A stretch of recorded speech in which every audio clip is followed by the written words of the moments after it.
നമസ്കാരം. എൻ്റെ പേര് അരുൺ. ഞാൻ ഗോവിന്ദപുരം ശ്രീ പാർത്ഥസാരഥി ക്ഷേത്രത്തിലെ മേൽശാന്തിയാണ്. അപ്പോൾ നമ്മുടെ അടുത്ത് കണ്ണാകുറിശി ശ്രീകൃഷ്ണ ക്ഷേത്രത്തിൽ ഒരു സദ്കർമ്മം നടക്കാൻ പോകുന്നുണ്ട്. അപ്പോൾ അതിനെക്കുറിച്ച് ഒരു 4 വാക്ക് പറയാൻ വേണ്ടിയിട്ടാണ് ഉദ്ദേശിക്കുന്നത്.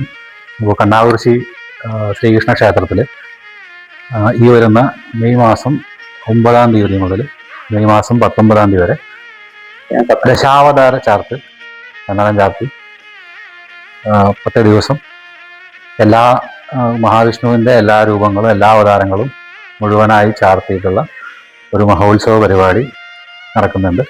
മെയ് 9-ാം തീയതി മുതൽ മെയ് 19-ാം തീയതി വരെയാണ് പരിപാടി. അതിൻ്റെ കൂടെ തന്നെ സപ്താഹയജ്ഞം അതിൻ്റെ ഇടയിലാണ് നടക്കുന്നത്.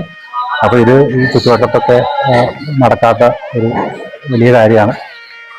ഈ സത്കർമ്മത്തിൽ എല്ലാവരും പങ്കുചേരണം. പിന്നെ വേറെ പ്രത്യേകത എന്താ വെച്ച് കഴിഞ്ഞാൽ, ഈ പൂജയ്ക്ക്, ഈ അവതാര പൂജയ്ക്കായിട്ട് അതിൽ പ്രത്യേക പൂജ കഴിക്കുന്നത് ഗുരുവായൂരിലെ മുൻ മേൽശാന്തിമാരാണ്. വളരെ പ്രശസ്തരും പ്രഗത്ഭരുമായിട്ടുള്ള മേൽശാന്തിമാരാണ് അറിയപ്പെടുന്നത്. ഇപ്പോൾ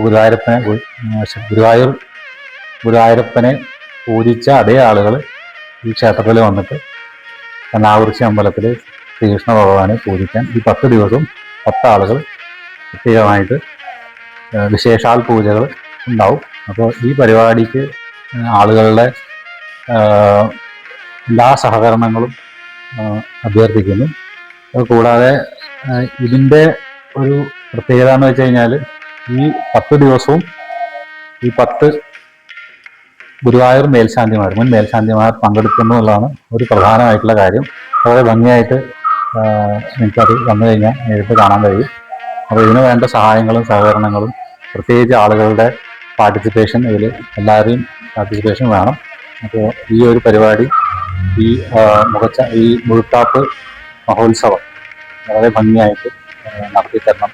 അതിന് ഭക്തജനങ്ങളുടെ എല്ലാ സഹായ സഹകരണങ്ങളും അവരുടെ സാമീപ്യവും ഈ പരിപാടിക്ക് വേണം. അപ്പോൾ പങ്കെടുക്കുക, പരിപാടി നല്ല രീതിയിൽ വിജയിപ്പിച്ചെടുക്കുക. ഒരു സത്കർമ്മമാണ്, സത്സംഗമാണ്. അപ്പോൾ അതിൽ ഭക്തജനങ്ങളുടെ എല്ലാ സഹകരണങ്ങളും പ്രതീക്ഷിച്ചുള്ളെന്ന്.